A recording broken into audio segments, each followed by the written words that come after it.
परमहंस जी के गले में कैंसर था, बड़े बड़े संतों के शरीर में पीड़ाएं देखी गई। अगर भजन से सब पीड़ा नष्ट हो जाती तो भजन करने वाले को किसी को पीड़ा ही ना मिलती। आप विचार करके देखो, जितने बड़े बड़े संत या कोई भी भगत है पीड़ा से युक्त पाया जाता है, क्योंकि उसके प्रारब्धों का नाश होता है। पूर्व संचित कर्म भस्म कर देते हैं भगवान, और क्रियमाण माने वर्तमान में जो हमसे गलती होती है उसे क्षमा कर देंगे।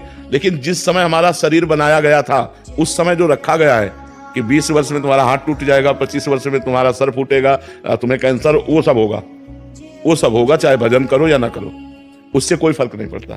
तो ये बात हिम्मत करके, हाँ ये जरूर है कि भगवान थोड़ा सहने की सामर्थ्य दे देते हैं, सहने की सामर्थ्य देते हैं कि उसी को हम रो के काटें या उसी को हंस के काटें। तो जब हम भजन में चित्त जोड़ते हैं तो थोड़ा आनंद में जीवन होता है, लेकिन भोगना पड़ता है। अवश्य में वो भोक्तव्यम कृतम कर्म शुभाशुभम, भोगना पड़ता है, इसीलिए सबको भोगना पड़ता है। इसीलिए कहा जाता है डरो पाप कर्म मत करो, क्योंकि कर्म बन गया तो भोगना पड़ेगा।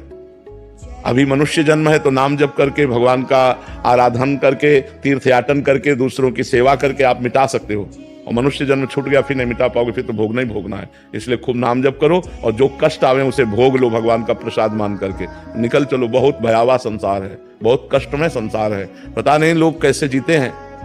यहाँ तो हर क्षण किसकी शरण में जाए, सब असमर्थ है। कोई भी बताओ ऐसा है जिसकी गोद में सर रख कर रोया जाए और हमको निश्चिंत कर दे, क्योंकि जिसकी सर में हम गोद रख करके रोना चाहते हैं वो भी असमर्थ है, वो भी बेचारा काल के अधीन है, वो भी मृत्यु के अधीन है, वो भी भययुक्त है, वो पूर्ण समर्थ तो नहीं है। और जो पूर्ण समर्थ वो दिखाई नहीं दे रहे।